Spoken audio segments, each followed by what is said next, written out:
बात करेंगे खेसारी के बहुत ही शानदार न्यूज़ के बारे में। तो दोस्तों ये वीडियो बहुत इंटरेस्टिंग होने वाला है, तो वीडियो के साथ अंत तक बने रहें। तो वीडियो में आगे बढ़े उससे पहले वीडियो को लाइक कर ले, चैनल को सब्सक्राइब कर ले, वीडियो देखने के बाद इसे शेयर जरूर करें।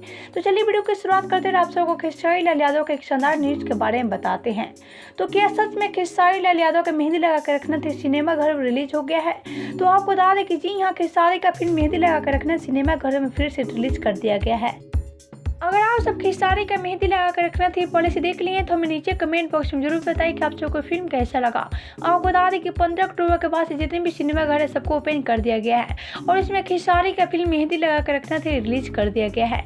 इससे पहले इस फिल्म को 10 मार्च 2020 को होली के शुभ अवसर पर रिलीज किया गया था, लेकिन लॉकडाउन के बाद से इसे बंद कर दिया गया था, लेकिन फिर से रिलीज कर दिया गया खेसारी लाल यादव का मेहंदी लगा कर रखना थी। अगर आप सब खेसारी का फिल्म नहीं देखें तो जाकर जरूर देखें, क्योंकि फिल्म रोमांस और कॉमेडी से भरपूर है। तो हमें नीचे कमेंट बॉक्स में जरूर बताइए कि आप सबको कोई जानकारी कैसी लगी। वीडियो अच्छा लगे तो वीडियो को लाइक कर ले, चैनल को सब्सक्राइब कर ले, वीडियो देखने के बाद इसे शेयर करना ना भूलें।